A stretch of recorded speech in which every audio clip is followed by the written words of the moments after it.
Rescue 8, Truck 6, Truck 3, Battalion 3, and the on-call inspector. 2303 West 46th Street, number 208. On this episode of Sioux Falls Fire, we'll take a look at how construction is coming along on our newest fire station, Station 12. We go out with some of our USAR crews as they do boat operations at Wall Lake, and we talk to a couple of our wildland firefighters who are being deployed to a wildland fire in Wyoming. That and so much more on this episode of Sioux Falls Fire. Hi, I'm Claire. I'm from Augustana University Department of Campus Life. I work as an RA, we call them Viking advisors here because we are Vikings. And today we went through some fire safety training with our city fire department. Well, we started with the fire triangle, the three aspects of fire. We talked about the classes of fire extinguishers, and then we actually put that into practice. We used the PASS technique, pull, aim, squeeze, sweep, which we could use to get out a small fire in a dorm, like in a garbage can or something like that.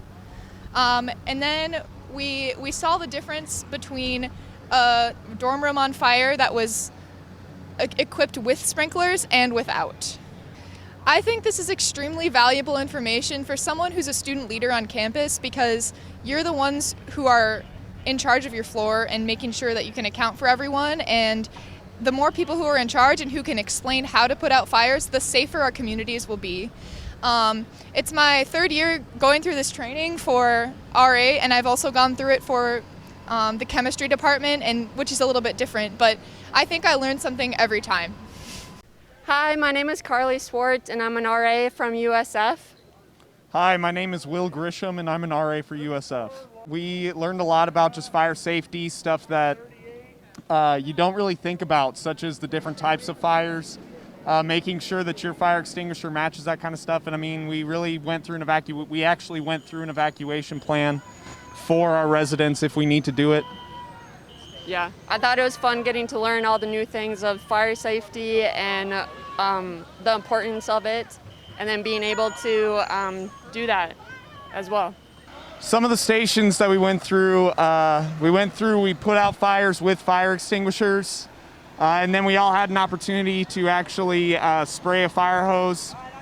And then, like I said before, we went through an actual evacuation of one of our dorm buildings, just working through banging on the residents' doors, getting them out of the residence hall. Yeah, so this is my third year doing this, so it's always fun doing this. I think it's the best part of training for being an RA, just being out and doing all the activities. And my favorite part is probably doing the fire extinguisher and also running through the halls. It's kind of fun doing that. This is 100% something that I think not only RAs should go through, but everybody should try and go through at some point in their life. Fires are incredibly dangerous, and especially at a university where we have hundreds of lives that we have to take care of. I myself am in charge of 30 kids, and I want to make sure that all 30 of those kids get out safely from any fire. Yeah, exactly what Will said. I think everyone should know the importance of safety and how to protect themselves during a fire, because you never know what's going to happen, and it's always nice to be prepared.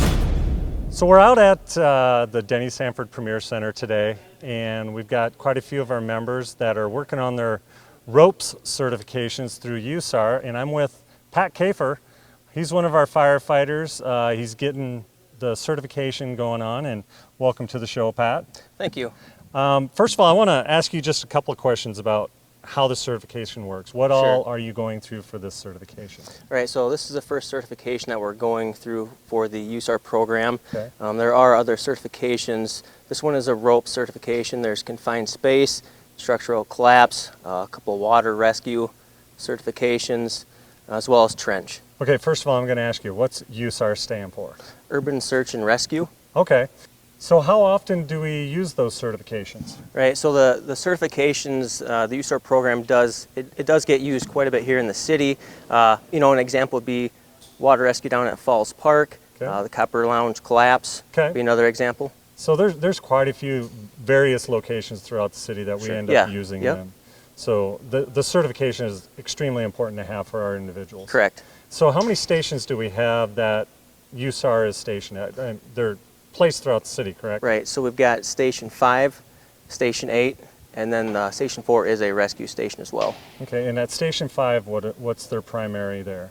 They have the heavy rescue Okay. at Station 5. Yeah, and we've done a story in the past on when the heavy rescue came out. It's equipped from top to bottom with different tools that are utilized. And Right. and so with the rope certification, how many people are going through this certification right now with you? We have 6 people in the program. In the program, In the training program. Yes. Okay. Yep. And I believe we kind of do this training sporadically depending on the number of technicians that we have. Right. So you guys are going through the program now. Correct. And as we have retirements and promotions and different things, we'll end up running the program again. So how long of a program is this for you? Right.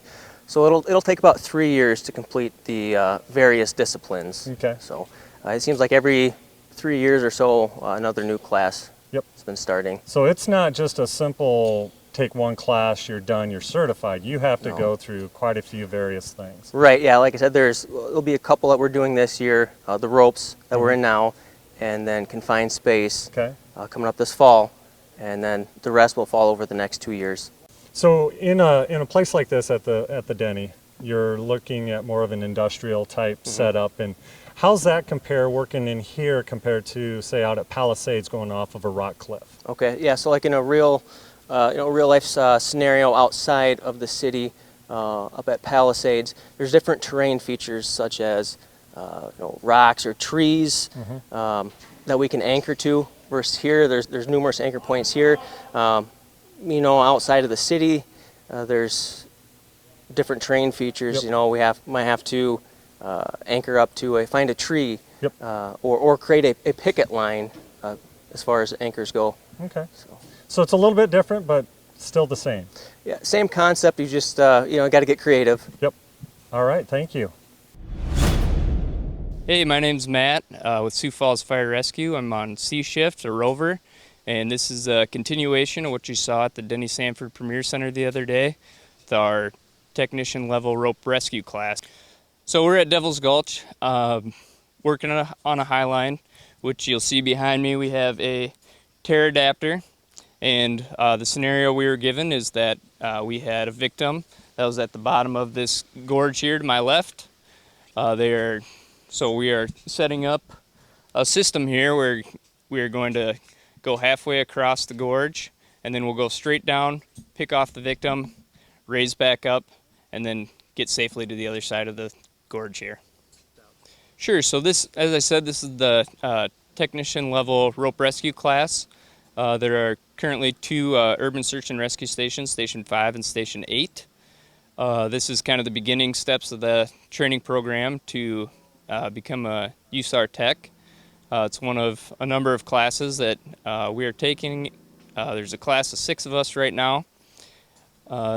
Courses are offered every couple of years. This is, as I said, a specialized certification called Urban Search and Rescue. And with that, there are a number of drills every year and continuing education online and hands-on, different criteria and hours that we need to meet every year to keep up on that certification. This is our last day of the class. It's been about a week-long class, and it's been very high pace, a lot of stuff that we were exposed to before but maybe haven't had this in-depth hands-on training with. A lot of ropes, and obviously it's a rope rescue class, and just different mechanical advantage systems and rappelling, pickoffs, which is where you get to the victim and then load them onto yourself to raise them out of a situation, whether that's an industrial situation like you saw at the Premier Center or out here in the wilderness scenario. So today, one of our, actually a couple of our firefighters here, Nick Kervink and Darren Deck, will be heading out of town, going to Rapid City to meet up with a couple of paramedics from Rapid City, and they'll be going to Laramie, Wyoming for a wildland assignment, in which case they will be the REM unit. What is a REM unit? REM compared to structural firefighting is basically like our RIC team. Okay. So we are a standby team that are there for if a firefighter were to get hurt in a very rough terrain. Okay. We have the skills and the equipment to be able to pull them out and get them to an ambulance or get them to a hospital, whatever we need to do. Okay, so you're talking a lot of the USAR aspect Yep. of things for doing extrication of a patient from down in a ravine, Yes. rough terrain, that type of Yep, stuff. we'll utilize ropes, sked. We've got a four-wheeler that we can load a patient onto in the sked and secure him that way and then get him off the mountain or whatever. 'Cause a lot of Sometimes you have these- to work with helicopters, things like Yes. that too? Yep, a lot of these areas, they're not really accessible with pickups or ambulance. So yes, we might have to Okay. helicopter somebody out. And we work with Rapid City on this, correct? Yep, 2 of them and 2 of us typically. Okay, so that's the crew. You'll be heading out there. How long will you be out there? We start with a 14-day deployment. We could get extended up 7 days past that. It just kind of depends on the weather and the team itself. They feel they need us, or they could let us go whenever. So one quick question, how does this differ from other wildland deployments that our people go on? So typically if we send a truck out with 3-4 guys, they'll have water, the capability to fight fire. Okay. This apparatus is not meant to fight fire. Right. It is strictly for the safety of the firefighters out there on the line. Okay. So you guys are the backup Yep. to the fire. We're Okay. basically a mobile ambulance. All right, sounds good. Thank you. Michael Olson. I'm a firefighter as well as a USAR Swiftwater Tech with Sioux Falls Fire Rescue here. Today we're out here doing some boat operations. Kind of our review as well as learning some new skills with boat operations and what we would do on a rescue or recovery situation in a static water environment such as a lake or a pond. In Sioux Falls we only really have Colville Lake and maybe a few other ponds, but outside of city limits we have several recreation lakes, Lake Madison, Wall Lake here, Lake Alvin, etc. If the responding agency requested us on a mutual aid, we would then deploy with our boats and our water rescue technicians to support their operations at a lake such as this. We've been to Wall Lake twice this year on mutual aids. We'll go up to Palisades, basically wherever requests us. As long as our resources allow in town, we will support those mutual aid requests. So we had our hard bottom john boats, and then we also had our new Zodiac inflatable boats. We like to compare the Zodiac to handles like a sports car. It's a little more made for the moving water, but it still serves a purpose out here in the static water. And then the hard bottom boats, they allow us a little more stable platform, a little more horsepower, so they're a little faster to get to location, and then gives us just basically a good platform to perform our searches, our grid searches, and our drags for victim location. Currently, we have 2 of the hard bottom john boats. One is located at Station 8, and then one is located at Station 5. At Station 5, we also have the 2-person Zodiac inflatable boat that actually rides on top of Heavy Rescue 5 with the motor. And then we also have an inflatable paddle boat, commonly known as the Rapid Deployment Craft, or RDC. So everybody at Station 5 is a water rescue tech, and then at Station 8, they have to maintain at least 2 people there as water rescue tech. Usually it's 3 or 4, just all depends on staffing for the day. And then, with each crew it varies. With the boat operator, it's not always based on rank. It's not always the driver of the fire truck. It's going to be who's the most comfortable driving. Although we all know how to operate them, some of our guys grew up on these lakes and these rivers, and it's second nature for them to drive a boat. So we let them, regardless of their captain or firefighter, fire apparatus operator. On our last episode of Sioux Falls Fire, we took a basic look at and talked to Division Chief Jeff Helm about our new fire station number 12 and its construction. So we thought this episode we'd come back and look at it a little further. It, as you can see, is moving along. So I'm here with Captain Greg Lacey. He's one of our fire captains, and he's also somewhat of a construction guru for us. So we have him kind of doing some oversight of the construction process here on Station 12. Welcome, Captain Lacey. And first question for you, where are we at with it? So we are finished pretty much with the framing stage. The roof is on, the concrete bay is poured. You might hear some guys working in the background doing the steel stud framing. All the walls are up, and I believe they have the sheetrock lids in, and then they will build down where they have to build down for ductwork or soffits or any of that kind of business. So a lot of the rough-ins are happening, electrical and mechanical rough-ins and the plumbing, and should be hanging sheetrock on the walls maybe like next week. So with hanging the sheetrock in the next week or so, it looks like they're getting ready to kind of button up the outside, put windows in, that type of stuff too, correct? Yes, that is right. There are Pella windows that are going in. Those get finished at the dealership here in town, and when they're done with that, they'll come out and those will be installed. The brickwork is happening. You can see it on the front of the station, the apparatus bay, and they're working around on the back side of the building also. Okay. So as a captain, you are in charge of our engine company per se on the department. How does that compare to being a little bit of the oversight with the construction on a large facility like this?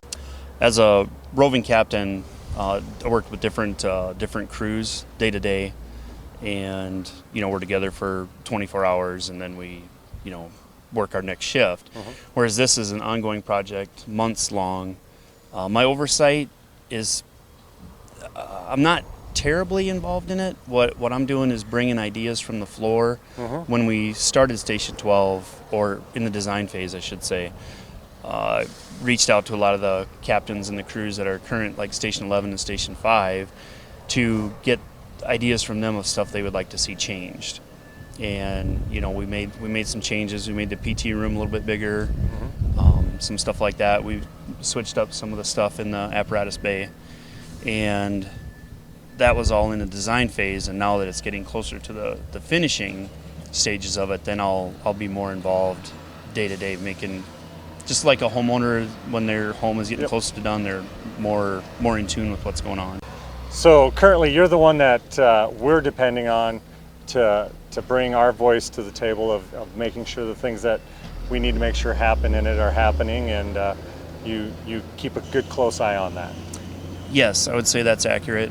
The general on the job, they oversee everything on day-to-day basis, and then I will work with them and the architect if there's any changes or change orders that come up, or anything we want to do a little bit differently. All right, well, I'll let you get back to your other primary job of being a captain for us. So thank you very much, and we might talk later on the further construction of this. Terrific. Thank you, Steve. Thank you for watching this episode of Sioux Falls Fire. If you'd like to learn more about Sioux Falls Fire Rescue, go to siouxfalls.org/fire.